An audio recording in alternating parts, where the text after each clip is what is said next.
The sun hung low over the dusty airfield, casting long shadows across rows of sleek silver jets lined up in precise formation. Among them, a single woman walked slowly toward a jet that didn't shine like the rest. Her boots scuffed the concrete, each step measured as she approached the F-14 Tomcat, with its sun-faded paint and twin tails angled like a relic from another era. From a distance, her commanding officer watched with narrowed eyes. "She doesn't belong in the air anymore," he muttered, not realizing his voice carried. A few younger pilots nearby chuckled, glancing her way like she was part of the furniture, present worn and quietly ignored. Emma Blake didn't flinch.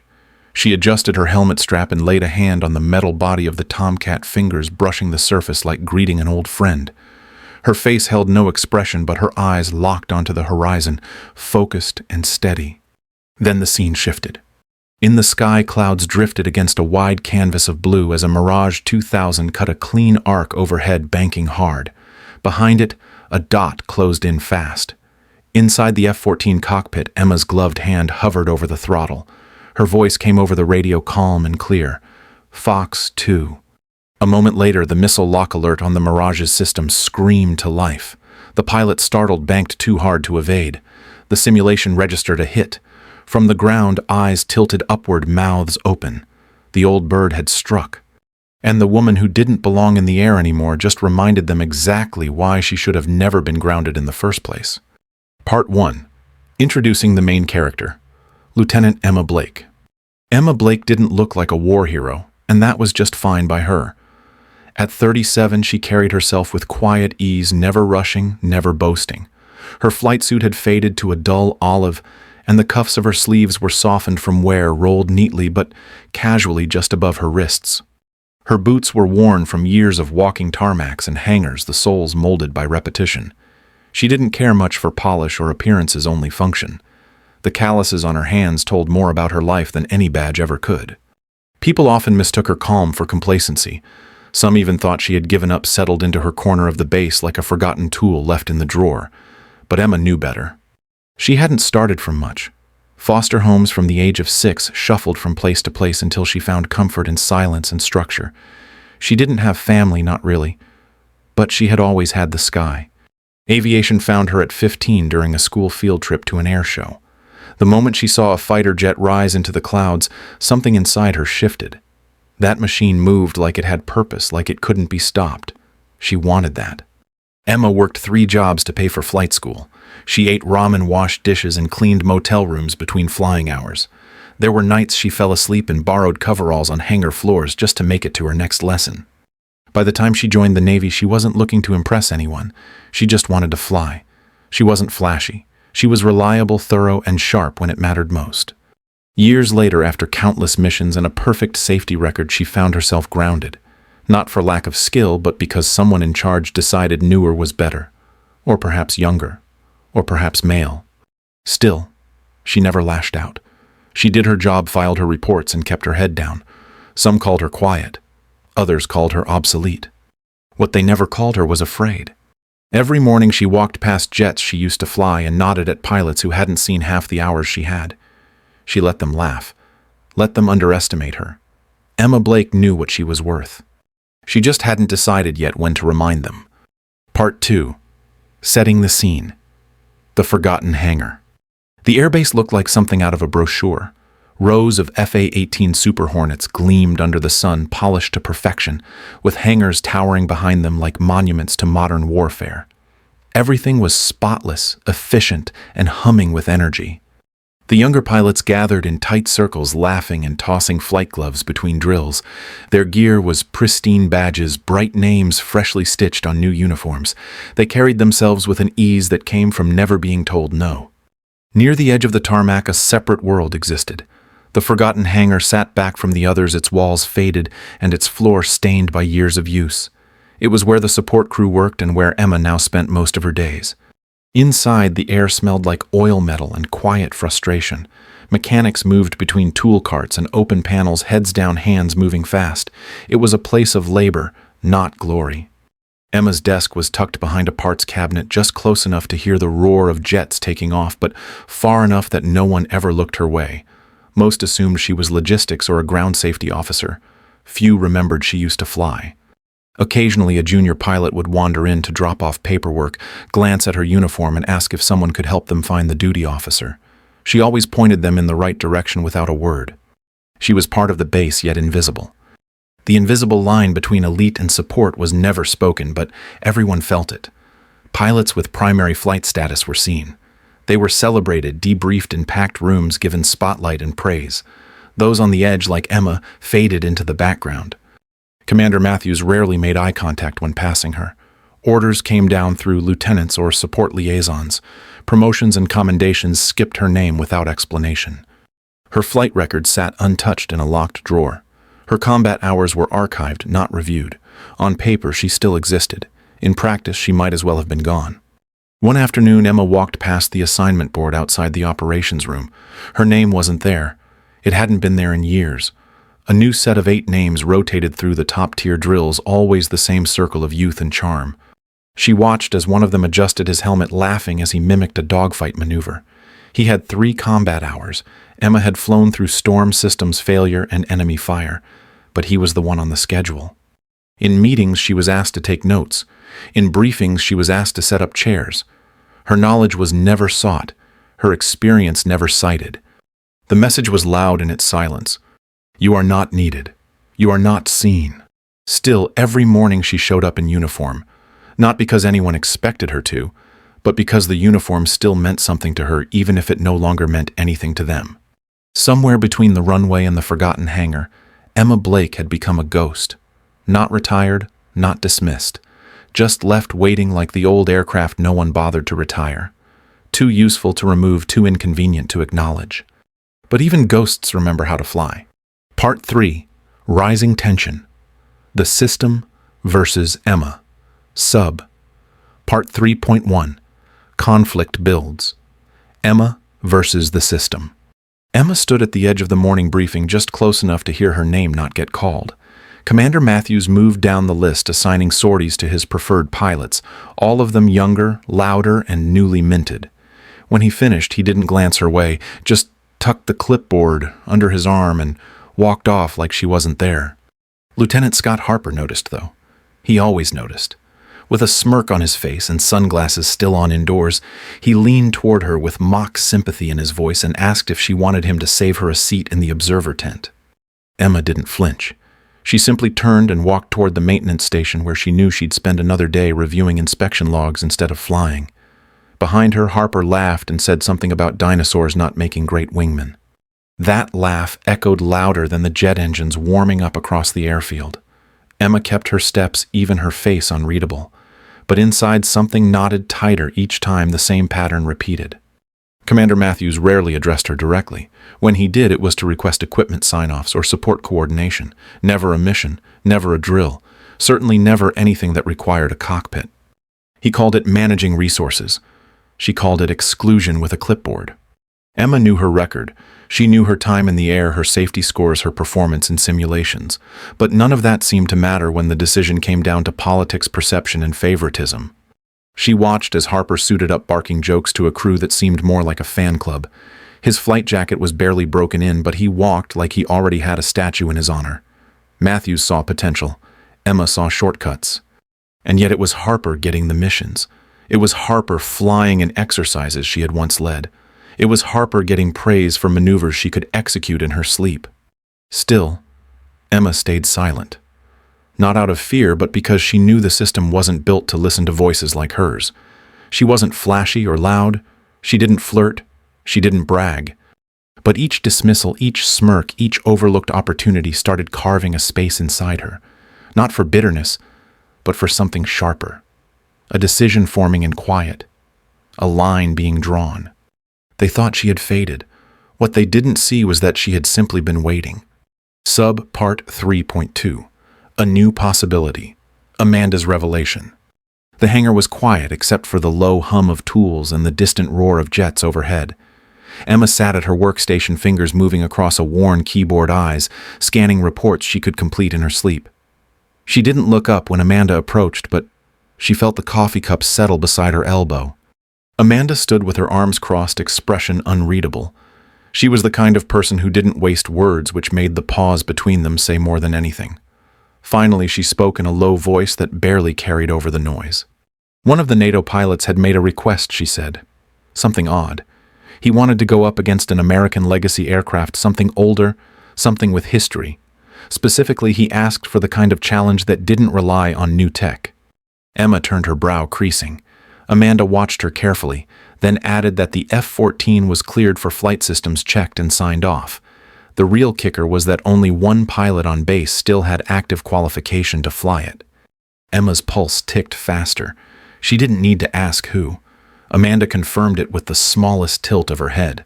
The clearance had never been pulled. No one had bothered. They'd simply assumed she would never fly again. The F-14 sat out there tucked in the shadows near the maintenance bay. Most pilots treated it like a museum piece, but for Emma, it was something more.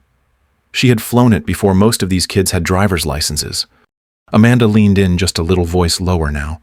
Matthews had declined the NATO request, said no one was qualified, no one current.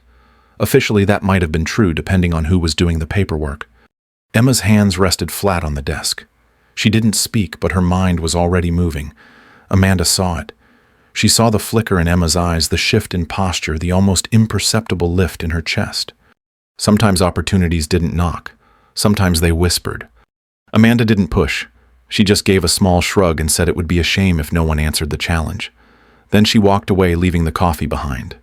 Emma stared at it for a moment, steam curling upward like a signal in the quiet space between them. She turned toward the bay doors and looked out at the tail fins of the Tomcat catching the light.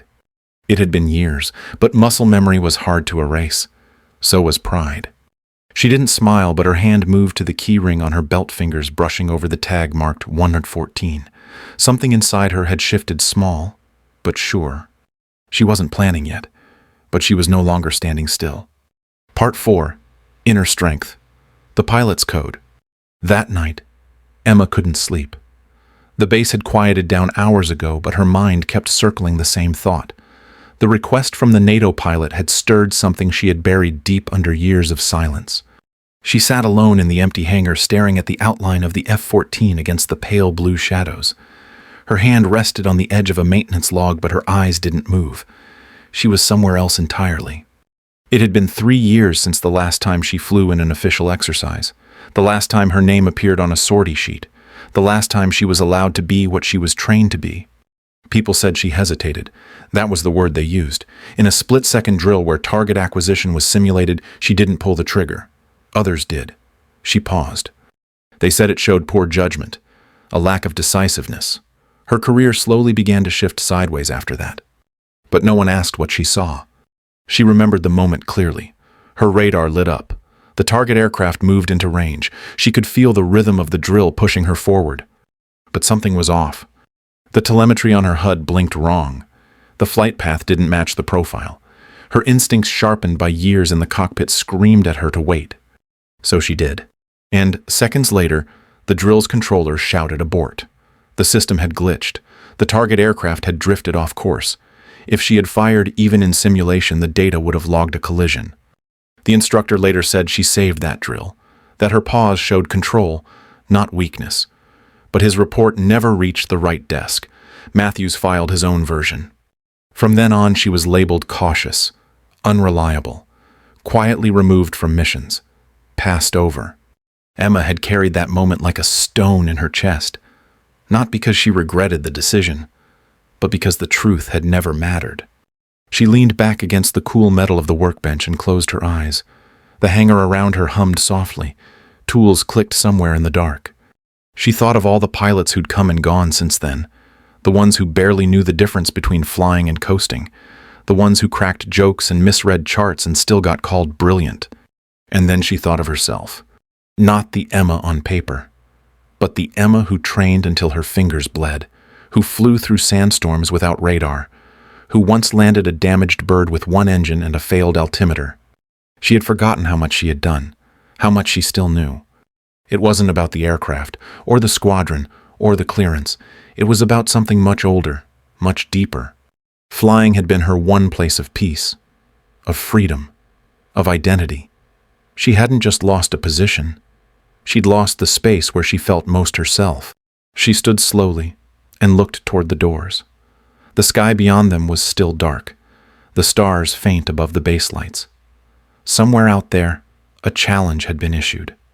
Not for glory, not for medals, just for pride, for legacy.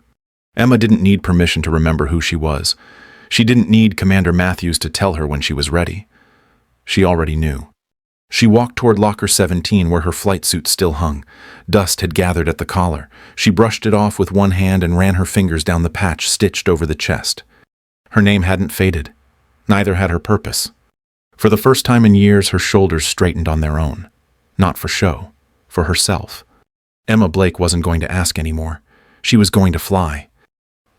Part 5. The Turning Point. Flight Defiance and Proof. Sub. Part 5.1. Breaking the Line. Illegal Flight. Emma stood on the tarmac, helmet in hand, the early light washing over the wings of the F-14 like an invitation. The aircraft sat silent, but ready lines, clean cockpit already prepped. Amanda had done her part. Inside the hangar, alarms had not been raised yet. Emma moved with purpose, every step calculated. She didn't run. She didn't sneak. She climbed into the cockpit like she belonged there because she did. The switches felt familiar under her fingers, muscle memory guiding every motion. The systems lit up in a soft, steady glow. Her radio crackled before she even reached engine start. Matthew's voice clipped and furious barked her name. He demanded she shut down and report to command immediately. Emma's hands didn't pause. She responded with procedural calm, stating she was performing a systems check on a flight-qualified asset. Her tone left no room for argument, but not enough defiance to spark an official incident. The next order came louder. Shut it down, now. Emma reached for the throttle. She hesitated. Then she flipped the master switch and the engines roared to life. Matthews burst from the trailer, shouting toward the tower, motioning to the tarmac. People turned, heads lifted, but the canopy closed before anyone could stop her. As the aircraft rolled toward the runway, the tower hesitated. Then the clearance tone beeped in her headset. Someone upstairs had decided to let her fly, or maybe no one wanted to block the path of a jet already moving. She took off clean and fast gear up before the end of the strip. The Tomcat climbed smoothly, heavy but sure. It was like returning to a language she hadn't spoken aloud in years but never forgot. The training zone came into view. So did the Mirage 2000, cutting a perfect line across the sky. Captain Dubois was already airborne waiting. Her radar painted him at high altitude, circling, hunting from above. Emma dropped lower, nose tipped down toward the canyons. The ground rose to meet her. She flew fast and low, letting the terrain do the work. Every dip and ridge masked her signal, kept her hidden.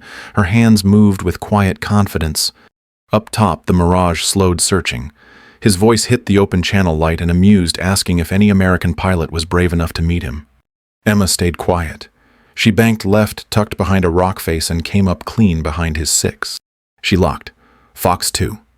The simulated kill chirped in her headset. Dubois broke formation hard, laughing in surprise. She had him. He asked who she was. She keyed her mic just once. Dust off. The name echoed across the channel like a memory brought back to life. Emma didn't say more. She didn't need to. The sky had just remembered her, and so had everyone listening. Sub Part 5.2. Justice in Motion, Victory and Investigation. Emma landed smooth and sure, the F-14 gliding onto the tarmac like it had been waiting years for that moment. The engines cooled as she taxied toward the hangar, and from the cockpit she could already see the crowd gathering. Matthews stood in the center, face tight with fury, arms folded. She powered down slowly, taking her time. No one spoke as she climbed down, helmet tucked under one arm. The silence broke when Matthews stepped forward, voice sharp, accusing her of insubordination and endangering military assets. Emma didn't flinch. She said only that the aircraft was cleared, her qualifications were active, and the exercise had proven its value. Matthews kept pressing louder now, demanding disciplinary action. Then Amanda stepped out from the side, holding a folder. She didn't raise her voice. She simply handed it to the operations chief, eyes steady. Inside were the maintenance logs, pilot qualification records, and a timeline showing exactly how Emma had remained cleared while being systematically shut out. People started to whisper. One of the senior officers flipped through the pages, brow furrowing. Matthews tried to interrupt, but Amanda cut him off with a quiet line about missing documents and altered reports. Emma didn't smile. She stood still listening as the weight began to shift. Someone mentioned a review. Someone else said the word investigation.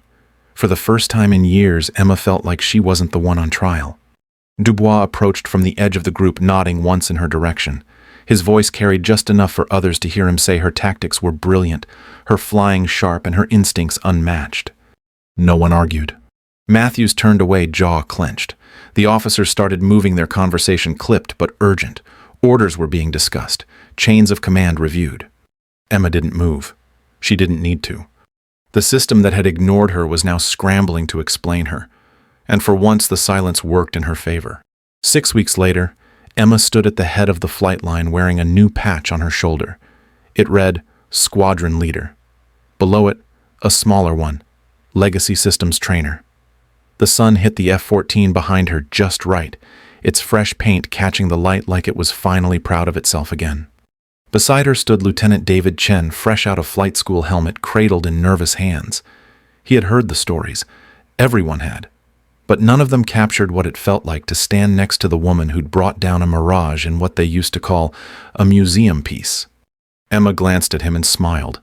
She could see his mind racing, trying to remember every manual and diagram. She told him to breathe and trust the work. He nodded, trying not to look like he was memorizing her every word. They walked to their jets. Chen headed to his Super Hornet while Emma climbed back into the Tomcat. It felt natural now, no longer a question of proving anything. She belonged here, same as she always had. Over comms, the voice of Captain Lauren came through, light and teasing. He was airborne already, flying a new Rafale, eager for the rematch. This time it was a joint training exercise, sanctioned and planned. No backdoors, no rule breaking. Emma responded calmly, confirming formations and timing. Her voice didn't tremble. The air traffic controller cleared them for takeoff. Engines fired, brakes released, and the sky opened up again. They climbed fast, 2 jets in formation with a third circling above. The training zone stretched out across the coast, empty and wide. Emma led them into the canyon run just like before, her timing precise. Lauren dove in from altitude, pushing the Rafale hard. Chen stayed close, trying to track him with new sensors. Emma let instinct take over, weaving between ridges, using shadows and angles the way only experience could teach. The dance was fast and tight. Lauren had speed and tech. Emma had memory and feel. Chen watched, learned, and began to anticipate instead of react. They called the exercise after 20 minutes. No kills logged, no winners declared. But on the ground it was clear who had shown control and command. The debrief ended with Lauren tipping his head to Emma, a quiet salute of respect. As the sun dipped low, Emma stood outside the hangar, helmet in hand, watching the orange sky shift to blue. Chen asked her a question about radar locks, and she answered it without hesitation. Then he asked how she stayed so calm. She told him it came with time, and with remembering that skill isn't always loud. Sometimes it waits, sometimes it listens. She turned her gaze back toward the flight line. Behind her, people worked with focus and direction. No one whispered anymore when she passed. They just nodded. Amanda walked by and tossed her a bottle of water, grinning. Emma caught it one-handed, nodded her thanks. No words were needed between them. They both knew what it had taken to get here. The radio clipped back on. New schedule confirmed. More training tomorrow. Emma gave the green light. Her squad was ready. She looked up at the sky, still painted in streaks of fading sun, not to conquer it, not to escape, but to rise within it. Worth is not something you wait for someone else to give you. Dignity isn't awarded with rank or stripes, and courage is often quiet, showing up day after day until the world can no longer look away. Emma smiled and turned toward her jet. The sky was hers. Always had been. Now, finally, it knew it too.